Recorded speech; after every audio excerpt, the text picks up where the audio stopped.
The popularization of UFOs. Kenneth Arnold took a detour in 1947 while he was flying his Call Air A-2 between Chehalis and Yakima, Washington, in order to search for a crashed Marine Corps aircraft. Arnold was looking for the aircraft after it had crashed. Who couldn't use an extra $5,000 in their bank account right about now? There was a reward for anyone who could find the plane. But before we continue finding out how the UFOs got famous, make sure to subscribe to the channel. Welcome to A Brief History of.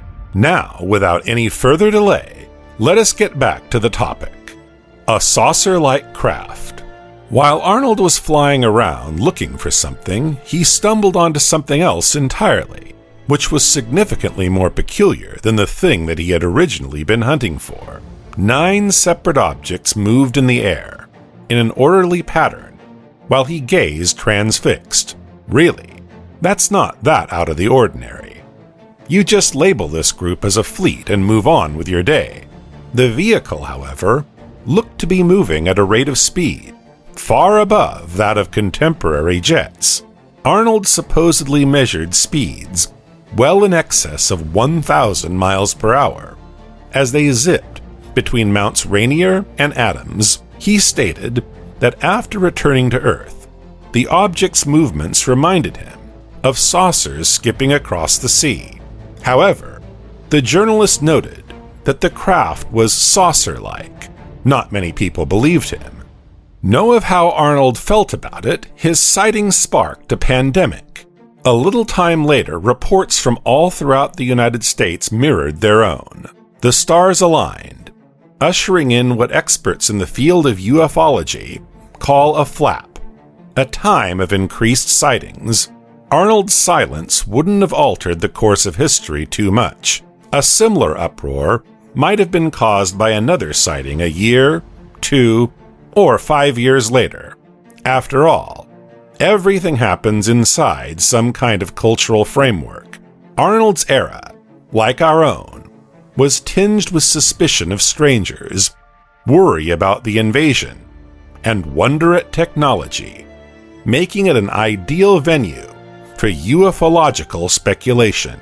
Perhaps in a world devoid of Arnold's experience, the phenomena would have been described differently. Perhaps the name flying saucer wouldn't even exist when UFOs went legit, since the Pentagon confirmed that multiple videos appearing to show objects moving at extraordinary speeds and with remarkable agility had really originated from U.S. naval sources. Speculation that aliens from another world might be visiting Earth has surged. In 2017, the public's attention was piqued by the revelation of a top-secret Pentagon program dedicated to investigating UFOs and other anomalous aerial occurrences. In addition, it provided much-needed respectability and definition to a field of study that had previously been dominated by speculation and the stereotype of UFO fans wearing tinfoil hats. It was reported in 2007 that the Pentagon initiated the preliminary stages of the Advanced Aerospace Threat Identification Program. Elizondo took over in 2010, and it was funded by Congress. Defense officials put a stop to it. In 2012, though, the Navy's fighter pilots' in-flight camera footage was formally disclosed by the Department of Defense in April 2020. The department claimed it was sharing the tapes to dispel doubts about the authenticity of previously shared material. It appears that the American people are willing to have faith. 1/3 of American citizens, according to a 2019 Gallup poll, think that some UFOs have been alien spaceships visiting Earth from other planets or galaxies. We've been looking for aliens for decades.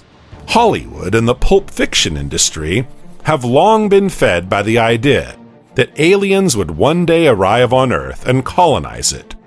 Much like how humans have colonized other planets over the course of millennia. Whether this is a work of fiction, the concept has captured the interest of the military.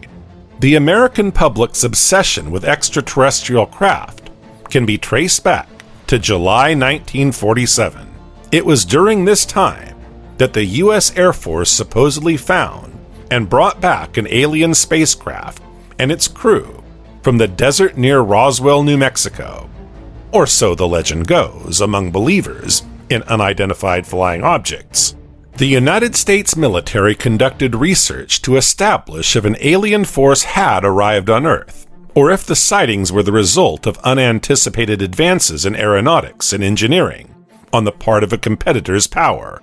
Project Blue Book, the Air Force's initiative to look into UFO reports, began in that same year.